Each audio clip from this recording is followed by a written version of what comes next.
அருட்பணி Jerome Lambert அமைதி அடிகளார் கடந்த 20/5/2026 இறைபதமடைந்தார். மடமாதா தொலைக்காட்சியின் செய்திகளுக்காக கலையகத்தில் ராஜன். மன்னார் மறைமாவட்டத்தின் பேசாலை பங்கை பிறப்பிடமாக கொண்டு அருட்பணி ஜெரோம் லெம்பர்ட் அமைதி அடிகளார் கடந்த 20/5/2026 புதன்கிழமை சுகவீனம் காரணமாக இறைவனடி சேர்ந்தார். அருட்பணியாளரின் ஆன்ம இளைப்பாற்றிக்காக செபிப்போம். குறிப்பாக அருட்தந்தையின் பிரிவால் துயருறும் அமலமரி தியாகிகள் சபை குழுமத்தினர் மற்றும் குடும்பத்தினர், உற்றார் உறவினர்கள், நண்பர்கள் அனைவருக்கும் மன்னார் மறைமாவட்டம் சார்பாக ஆழ்ந்த அனுதாபங்களையும் சுபங்களையும் தெரிவித்துக் கொள்கின்றோம்.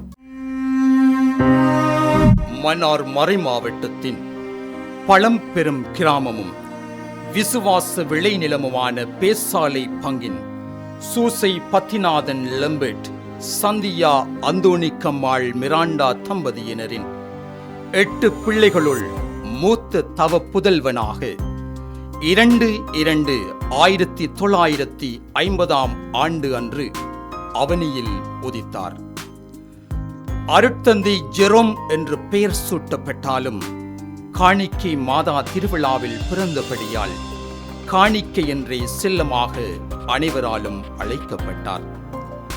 தனது ஆரம்ப கல்வியை பேசாலை புனித மரியாள் பாடசாலை, பின்னர் மன்னார் புனித சவேரியார் ஆண்கள் பாடசாலை, யாழ் புனித பத்திரிசியார் கல்லூரிகளிலே கற்று தனது பெற்றோருக்கு ஒத்தாசையாக இருந்து கீழ்ப்படிவோடும் நற்பண்புகளோடும் ஞானத்திலும் கடவுள் பயத்திலும் பக்தியிலும் விளிர்ந்தவர்.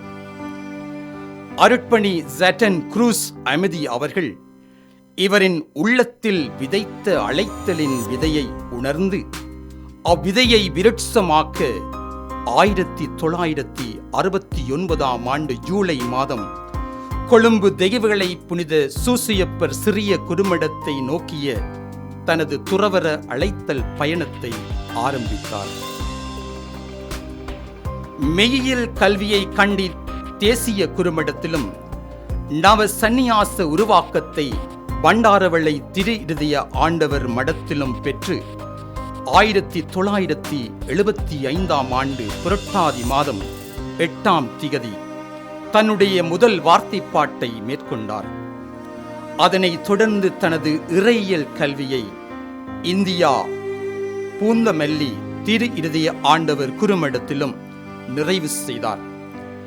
பல்வேறு சவால்கள் தடைகள் வந்தாலும் கலப்பையில் தான் வைத்த கையை எடுக்க ஒருபோதும் எண்ணவே இல்லை.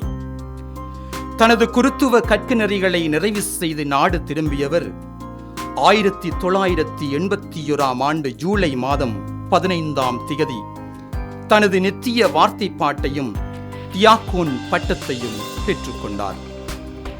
அதன் பின்னராக 1981 ஆண்டு ஐப்பசி மாதம் 5ஆம் திகதி தன்னுடைய சொந்த மன்னாம் பேசாலையிலே மன்னார் மறைமாவட்ட முதல் ஆயர் பேரருள் தந்தை தோமஸ் சவுந்தரநாயகம் ஆண்டகை அவர்களால் குருவாக திருப்பொழிவு செய்யப்பட்டார்.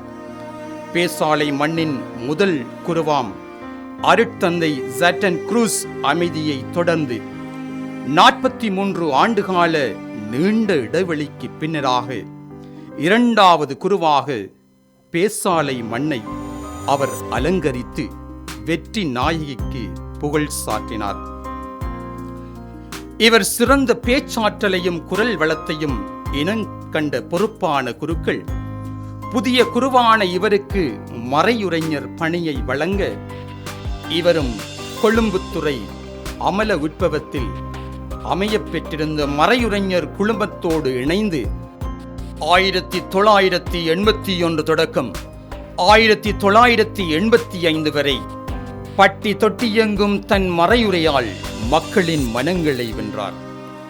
அதனைத் தொடர்ந்து 1985 தொடக்கம் 1988 வரை நெடுந்தீவு பங்கின் பங்கு தந்தையாக போர் மேகங்களும் பயண சிக்கல்களும் நிறைந்த காலத்திலே அம்மக்களின் மீட்பனாக ஆயனாக உணவு பொதிகளை தாமே தோளில் சுமந்து சென்று அம்மக்களின் துயர் துடைக்க தன்னை கரைத்தது இன்னும் அவ்வூர் மக்களின் மனங்களிலே பசுமை நினைவுகளாக நன்றியோடு நினைவு கூறப்படுகின்றது.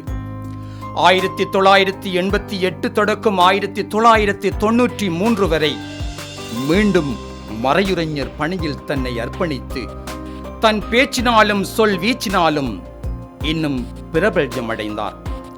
தன் பணிக்கு இன்னும் அணி சேர்க்க 1993 தொடக்கம் 1994 வரை யாழ் பல்கலைக்கழகத்தில் நாடகமும் அரங்கியலும் கலைமானி பட்டத்தை பெற்று தன் ஆளுமையை இன்னும் மெருகூட்டினார்.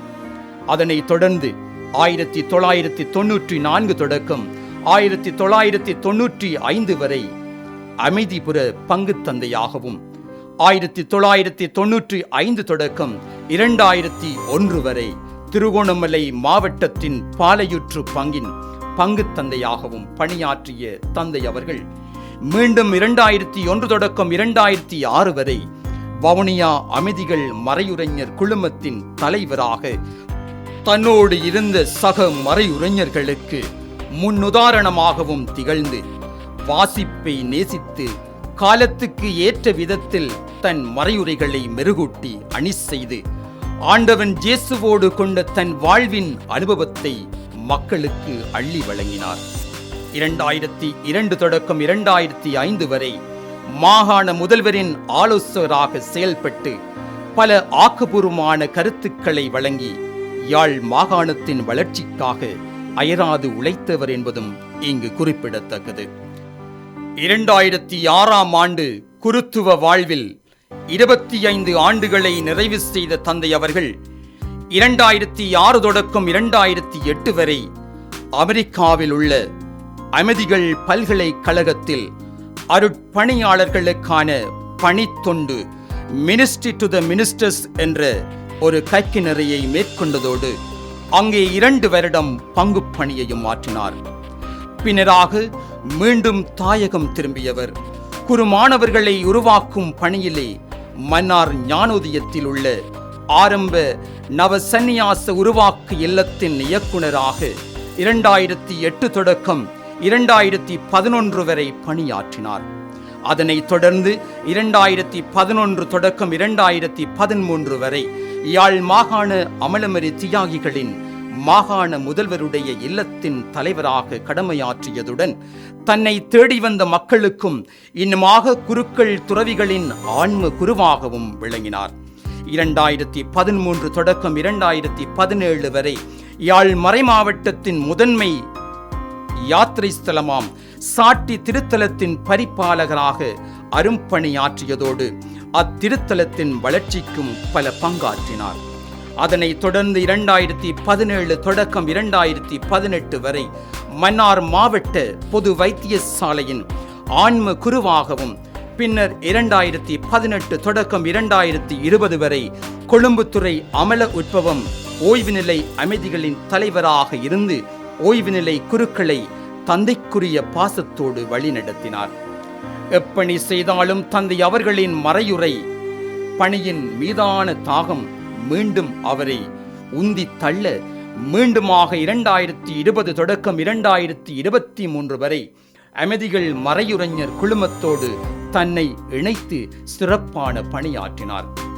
அதன் பின்னர் தனது பணிகளில் இருந்து ஓய்வு பெற்ற தந்தை அவர்களை நோய்கள் வாட்டினாலும் அமல உட்பவத்தில் அமைதியில் ஆண்டவன் இயேசுவோடு ஆழமான உறவை கொண்டு எப்பொழுதும் ஆண்டவருடன் உறவாடுவதிலும் தனிமையில் அவரை சுவைப்பதிலும் அதிக ஆர்வம் கொண்டு காணப்பட்டார். அத்தனை ஆற்றல்கள், திறமைகள், பெருமைகள் இவரை சார்ந்தாலும் இயேசுவே என் பெருமையெல்லாம் என ஆடம்பரம் இல்லாத எளிமையான வாழ்வாலும் மற்றவரை மனம் நோகப் பண்ணாது அவர்களை மதித்து எப்பொழுதும் அன்புடனும் புன்முறுவலுடனும் அதேவேளை நகைச்சுவை பாங்குடனும் உபசரித்ததோடு அன்னை மரியாவிடம் மாறாத அன்பும் பக்தியும் கொண்டு 51 வருடங்கள் அமலமரி தியாகிகள் சபையில் பிரமாணிக்கம் உள்ள ஒரு துறவியாகவும் 45 வருடங்கள் அர்ப்பணிப்புள்ள குருவாகவும் வாழ்ந்து பணி செய்த தந்தைக்கு நிகர் அவர் மட்டுமே. 20 வருடங்களுக்கு மேலாக மறையுரைஞராக இலங்கையின் பல பாகங்களிலும் தன் சிம்மக் குரலால் ஆண்டவர் இயேசுவின் நற்செய்தியை எடுத்து எம்பி பிரசங்க பீரங்கி என்று அறியப்பட்டும் பலராலும் அழைக்கப்பட்டவருமான எம் தந்தையவர் அமைதிகளின் தவிர்க்க முடியாத ஒரு ஆளுமையே. வாடிய பயிரை கண்ட போதெல்லாம் வாடினேன் என்னும் எம் தந்தையின் தாரக மந்திரம் வெறும் வார்த்தை பிரயோகம் மட்டுமல்ல, மாறாக அவர் பணியாற்றிய அனைத்து பங்குகளிலும் ஏழை எளியவர்களை இனம் கண்டு அவர்களின் வாழ்க்கை தரத்தை உயர்த்தி அவ்வார்த்தைகளுக்கு செயல் வடிவம் கொடுத்தவர். அத்தோடு தான் பணியாற்றிய இடமெல்லாம் பல நாட்டுக்கூத்துக்களை அரங்கேற்றி கலை வழி இறைப்பணி புரிந்தவர் என்பதும் காலத்தால் அழியாத உண்மை. இவரின் வாழ்வும் பணியும் நமக்கு பல படிப்பினைகளை விட்டுச் செல்வதுடன் முன்னுதாரணமாகவும் இருக்கின்றது. எனவே இப்படியான ஒரு பன்முக திறமை கொண்ட குருவை அமலமரி தியாகிகள் சபை வழி திரு அவைக்கு கொடையாக தந்த இறைவனுக்கு நன்றி கூறுவோம்.